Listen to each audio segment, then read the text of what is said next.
एक बार पिंजरपुर नाम के एक गांव में संबित और शांता का एक जोड़ा रहता था। संबित सोने के बेहतरीन गहने बनाने में माहिर था। उस इलाके में उसके मुकाबले का कोई दूसरा सुनार नहीं था। बस एक ही दुख था कि उनकी कोई संतान नहीं थी। संबित और शांता ने बच्चा पाने की उम्मीद में हर नुस्खा अपनाया और हर बताई पूजा की। कुछ वर्षों के बाद शांता ने एक लड़की को जन्म दिया। दंपति की खुशी की सीमा नहीं रही। संबित ये खुशखबरी रिश्तेदारों और दोस्तों को बताने के लिए घर से निकला। जैसे ही उसने दरवाजा खोला, उसने देखा कि एक नेवले का बच्चा शोर कर रहा है।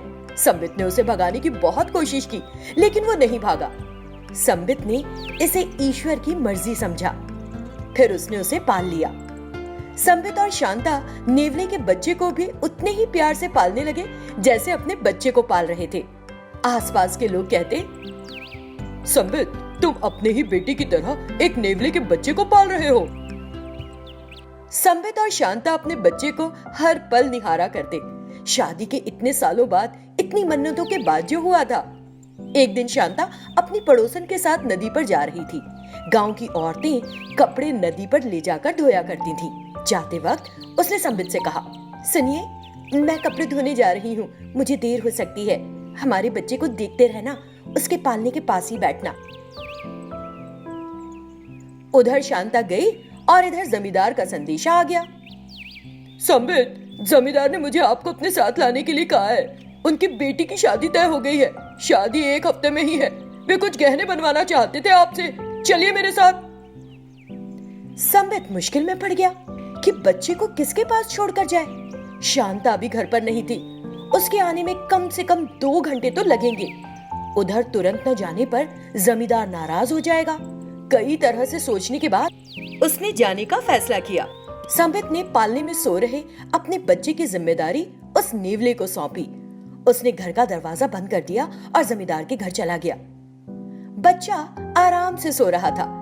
नेवला पालने के बगल में बैठकर बच्चे की रखवाली करने लगा। इस बीच एक काला जहरीला सांप किसी दरार से घर में घुस गया। सांप फुफकारते हुए इधर उधर रेंगा और फिर उस पालने की तरफ आ गया जिसमें बच्चा सो रहा था। वो पालने पर चढ़ने लगा। नेवले ने जैसे ही सांप को देखा, उसने एक भी पल गवाए बिना उस पर छलांग लगा दी। काले सांप और नेवले की जमकर लड़ाई हुई। आखिर में नेवले ने सांप की गर्दन पकड़ ली और उसे काट लिया। तुरंत ही सांप ने दम तोड़ दिया, लेकिन नेवले का गुस्सा कम नहीं हुआ। उसने सांप को काट काट कर उसके 2 टुकड़े कर दिए। ये करते हुए नेवले का मुंह और शरीर भी खून से सन गया। तभी जमींदार के घर से संबित अपना काम पूरा करके घर लौट आया। उसने दरवाजा खोला। मालिक का इंतजार कर रहा नेवला उत्साहित तो दरवाजे के पास गया। संबित ने उसे खून से लथपथ देखा तो घबरा गया। बिना सोचे समझे मैं अपना नन्हा सा बच्चा एक जंगली जानवर को सौंप कर चला गया। इसने मेरे बच्चे को मार डाला। बिना बात को समझे उसने एक चाकू उठा लिया और बेजुबान नेवले को उठाकर उसके शरीर में घोंप दिया। इस तरह बेचारे निर्दोष नेवले ने तड़प तड़प कर अपनी जान दे दी। फिर वो बच्चे वाले कमरे में गया और सांप को मरा हुआ देखा और ढेर सारा खून। बच्चा अपने पालने में सुरक्षित था। संबित तुरंत समझ गया कि क्या हुआ होगा। हे भगवान, मेरी जल्दबाजी और खराब सोच की वजह से मैंने उस नेवले की हत्या कर दी जिसने सांप से मेरे बच्चे की जान बचाई। ये मैंने क्या कर दिया। इस बीच नदी पर गई शांता वापस आ गई। वो भी अपने पति की इस गलती पर बहुत बहुत दुखी हुई। ये तुमने क्या कर दिया जी? तुमने एक बार भी बच्चे को देखने की नहीं सोची कि वो ठीक है, और उस मासूम जानवर को मार डाला। वो अपनी सफाई में कुछ कह भी नहीं सका। मैंने बहुत बड़ी गलती, मैं बहुत शर्मिंदा हूँ। अब अफसोस करने के अलावा और क्या रह गया था। पिछले भाग में शैतानों ने दुष्ट जादूगर की आत्मा को एक गड्ढे में दफना दिया। तब से शेखर और चंद्रिका खुशी से रहने लगे। एक दिन रात में जादूगर की आत्मा उस गड्ढे से चिल्लाई, तुम मुझे भूल गए क्या? मुझे भूलकर आराम से जीना चाहते हो? मैं इतने दिनों सिर्फ इसलिए चुप रहा कि तुमको यकीन हो जाए कि मेरी आत्मा अब नहीं रही और तुम्हें कुछ पल की खुशी मिल जाए। तुम खुशी से रह रहे हो तो फिर से परेशान करने में अलग ही मजा आएगा।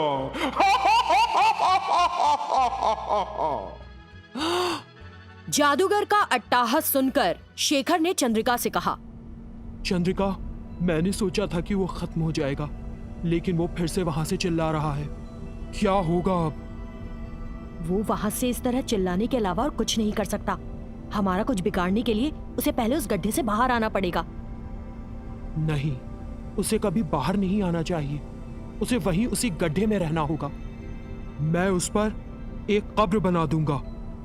हाँ शेखर, ये ठीक होगा। तुम आज ही ये करो। उस दिन शेखर और चंद्रिका ने उस गड्ढे पर एक कब्र बना दी।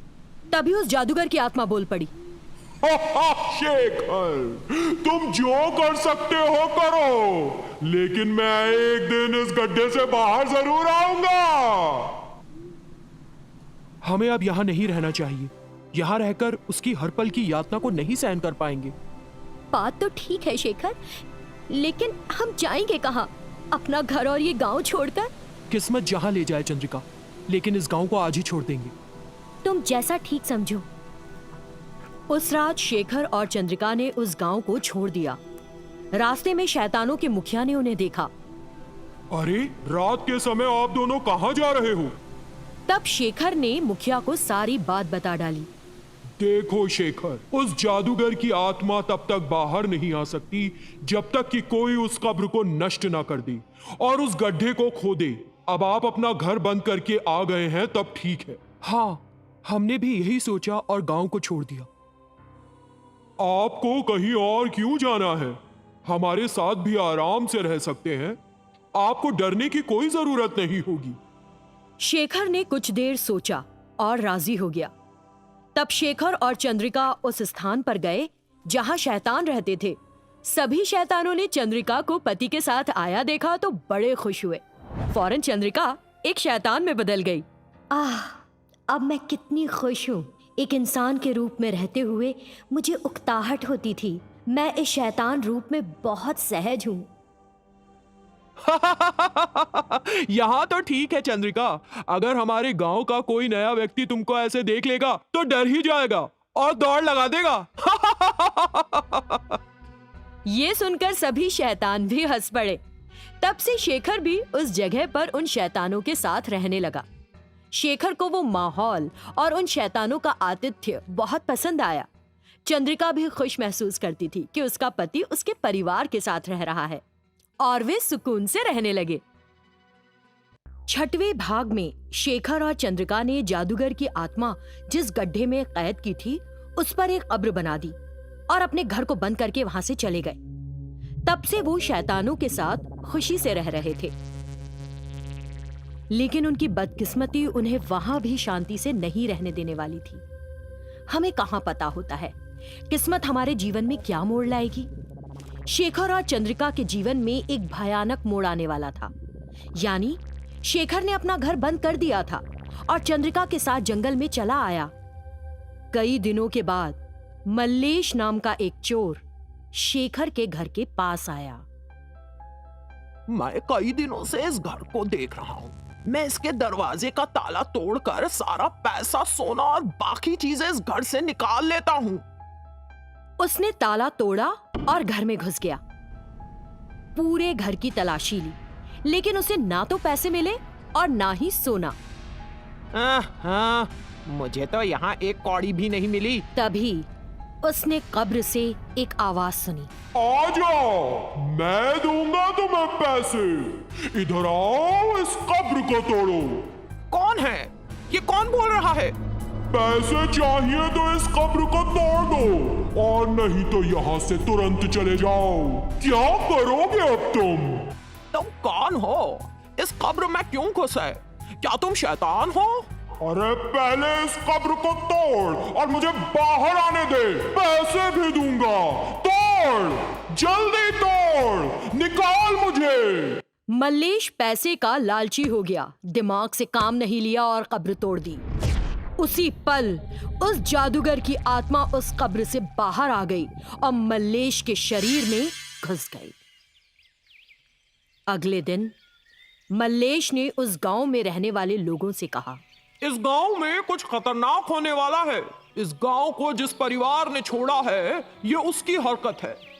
ये कहकर वो वहां से चला गया।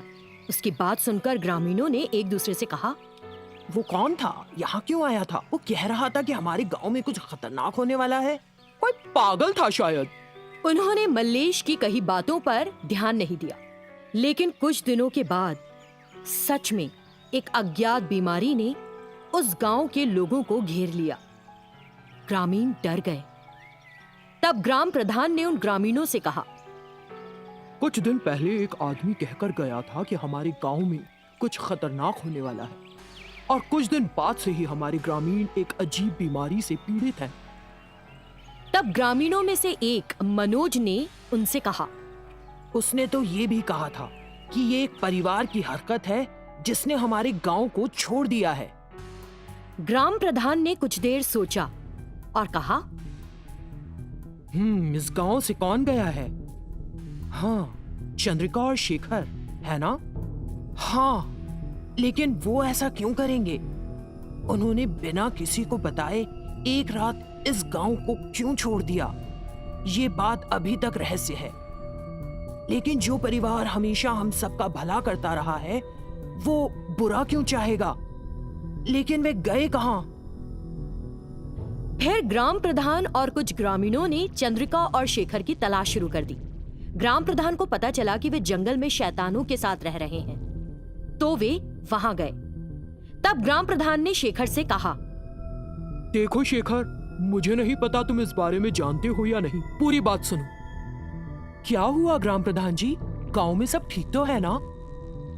तब गांव के मुखिया ने गांव की पूरी हालत शेखर को बता डाली, जिसे सुनकर शेखर ने कहा, ग्राम प्रधान जी, ये विश्वास रखने के लिए धन्यवाद कि मेरे परिवार ने ऐसा नहीं किया।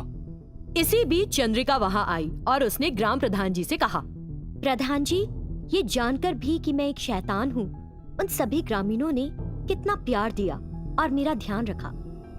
फिर हम उनके साथ कुछ बुरा कैसे कर सकते हैं? दरअसल हमने उस गांव को अचानक एक रात एक वजह से छोड़ा। चंद्रिका ने बताया कि जादूगर ने क्या किया था। ये सुनकर ग्राम प्रधान ने कहा, तो ये उस जादूगर की योजना है। वो आपके परिवार से बदला लेना चाहता है, इसीलिए उसने ये खतरनाक स्थिति पैदा करी कि हम सोचे कि तुमने ऐसा किया है। हमें उसे खत्म करने के लिए कुछ करना होगा। इस बीच शैतानों का मुखिया वहां आ गया। आप उसका कुछ नहीं बिगाड़ पाएंगे। शैतान होने के बावजूद हम उसे सही सबक सिखाने में नाकाबिल रहे, और आप तो आम लोग हैं। लेकिन मुझे समझ नहीं आ रहा कि वो उस कब्र से बाहर कैसे आया। आखिर वहां पर हुआ क्या? शेखर ने घर जाकर देखना चाहा। तुरंत शेखर, चंद्रिका, ग्राम प्रधान और शैतानों का मुखिया शेखर के घर गए, जहां जादूगर की आत्मा दफनाई गई थी।